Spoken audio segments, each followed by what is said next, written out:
ছোটবেলায় ভালো ছিলেন, বয়স বৃদ্ধির সাথে সাথে যার ছানি পড়েছে বা পড়া শুরু করেছে, এই প্রেক্ষাপটে বা এই সময়টাতে তিনি কি কি লক্ষণ দেখে বুঝবেন যে তার চোখে ছানি পড়া রোগ হতে আচ্ছা, যাচ্ছে? জি জি, লক্ষণ আগে আমি আসলে একটা স্টেপ বলে বলি। মানে প্রথমে একটা বললাম বংশগত বা কনজেনিটাল ক্যাটারাক্ট, জি এরপর যদি হয় সেটা ডেভেলপমেন্ট ক্যাটারাক্ট, এরপরে যদি জুভেনাল ক্যাটারাক্ট, জি এরপরে সেনাল ক্যাটারাক্ট। আর বিভিন্ন ক্ষেত্রে কিন্তু সিমটমগুলো বিভিন্ন রকম হয়।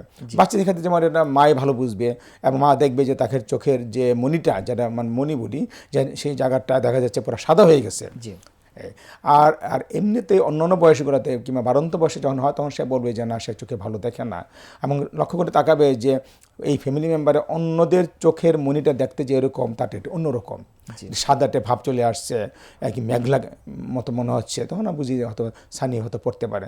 তখন তাকে চোখের চিকিৎসা সরঞ্জাম হওয়াটা একান্ত জরুরি। জি আর উপসর্গ মধ্যে একটা বলতে পারেন, তার মানে বোঝা গেলো যে মেন উপসর্গ হলো একটা চোখে সে কম দেখবে, চোখের তার যে দেখার যে দেখাটা ক্ষমতা, এটা দেখাটা আস্তে আস্তে হ্যাম্পার্ড হবে ক্ষীণ হয়ে এক নম্বর। কমে আসবে। কিংবা আরেকটা হতে পারে, যেমন সে যখন ড্রাইভিং যদি কেউ করে, সে কিন্তু অন্যরকম এক ধরনের কী বলে এক রিফ্লেক্স সে চোখের ভিতরে সে ভূত করে এবং তাকে ডিস্টার্ব করে তার ড্রাইভিং করতে। তাছাড়া হতে পারে চোখের সামনে এক ধরনের মানে যে জিনিসটা দেখছে দেখার পাশে এক ধরনের একটা আভার মতো পড়ে, যেটাকে আমরা বলি হেলো বলি।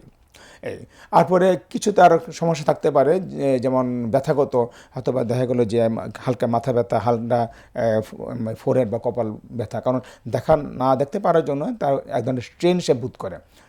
এই সিমটমগুলো ইজিলি হতে পারে। মানে বাহ্যিকভাবে রোগী তো নিজে অথবা তার পরিবারের সদস্যরা বুঝতে পারবেন, চোখের সাদা মনিতে যদি সাদা রং হ্যাঁ, বা জি জি সাদা জি জি, এরকম হতে থাকে, তো তারা বুঝতে পারবেন এটা নিজেরাই। এটা আমরা ফার্স্ট আমাদের মাথায় থাকতে হবে যে এটা যে সানি পড়তে পারে। ছানি আরও কিছু পড়া রোগ রোগ, আছে অন্য সেটা কারণে হতে পারে। থাকতে পারে। এই জন্য তাকে ইলাবোরেটলি তাকে ডিফারেন্সিয়েটগুলো করতে হবে। এই প্রেক্ষাপটে তো নিশ্চয়ই একজন রোগী আসলে এখানে তো বলার অপেক্ষা রাখে না, একজন কর্মক্ষম মানুষ যখন তার দেখার শক্তি ক্ষীণ হয়ে আসছে বা যিনি ঠিকমতো দেখতে পাচ্ছেন না, স্বাভাবিকভাবে তিনি চক্ষু বিশেষজ্ঞ চিকিৎসকের পরামর্শ নেবেন তার নিজের প্রয়োজনে। তো এই প্রেক্ষাপটে যখন একজন মানুষ আপনাদের কাছে আসেন, তখন এই রোগটা যে ছানি পড়া রোগ, এটা নিশ্চিত হন কিভাবে, বা ডায়াগনোসিসের জন্য নিশ্চিতকরণ কোনো পরীক্ষা নিরীক্ষা আছে কিনা? Exact, very important question.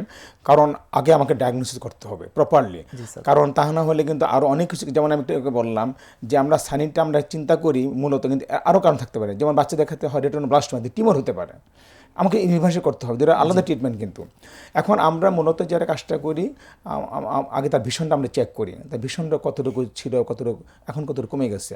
তারপরে আমরা স্থির ল্যাম্প, আমাদের চোখের যন্ত্রপাতিবিদ্যার গুরুত্বপূর্ণ একটা ইনস্ট্রুমেন্ট হলো স্থির ল্যাম্প বা মাইক্রোস্কোপ। এটা দিয়ে আমরা কিন্তু চোখের ল্যান্টের অবস্থা আমরা বুঝতে পারি। তার মানে স্যার এটা হচ্ছে যে আপনাদের যে যন্ত্র বা মেশিন আমরা যেটাই বলি, সেটা দিয়ে আপনারা নিশ্চিত আমরা হতে বুঝতে পারেন, পারি। রোগী দেখে নিশ্চিত হতে পারেন যে এটা একদিকে সিমটম, সাইন এবং ইনস্ট্রুমেন্টাল হেল্প সব কিছু মিলিয়ে আমরা একটা সিদ্ধান্তে চলে আসি।